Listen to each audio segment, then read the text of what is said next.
যদিও আপনাদের একজন সিনিয়র নেতা ঘোষণা করে দিয়েছেন নির্মূল করবেন, অতীতে যারা নির্মূল করার ঘোষণা দিয়েছিলেন তারা নিজেরাই আজকে নির্মূল হয়ে গেছে। নির্মূল বেশি করবেন না, এটা এক ধরনের ভাইরাস। এই ফেসিবাদের ভাইরাস, চাঁদাবাজির ভাইরাস, দুর্নীতির ভাইরাস, দলীয় শাসনের ভাইরাস, এই সকল ভাইরাস মুক্ত করার জন্য আরেকটি বিপ্লব অনিবার্য হয়ে উঠেছে। সেই বিপ্লবের জন্য আপনারা কি প্রস্তুত? মানুষের জীবন, ইজ্জত এবং সম্পদ, দেশের সীমানার জন্য আরেকবার কি জীবন দেওয়ার জন্য প্রস্তুত আছেন?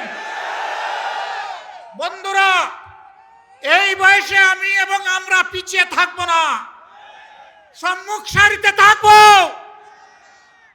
আড়ালে আবদালে নয়।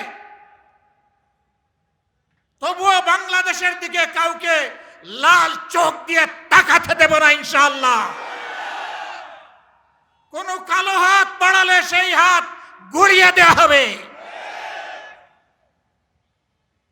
20 কোটি মানুষের 40 কোটি হাত এই দেশকে পাহারা দিবে ইনশাআল্লাহ।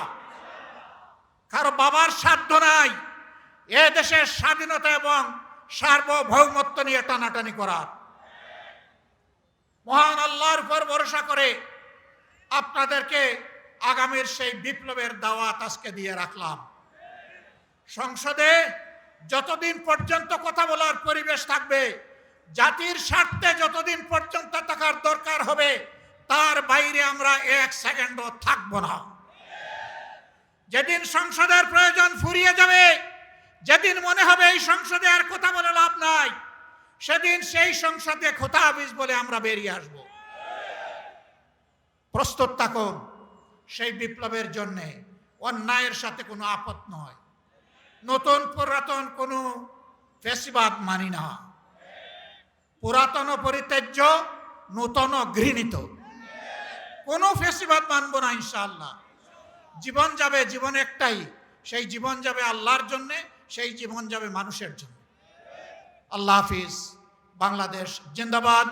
11 দলীয় ঐক্য জিন্দাবাদ।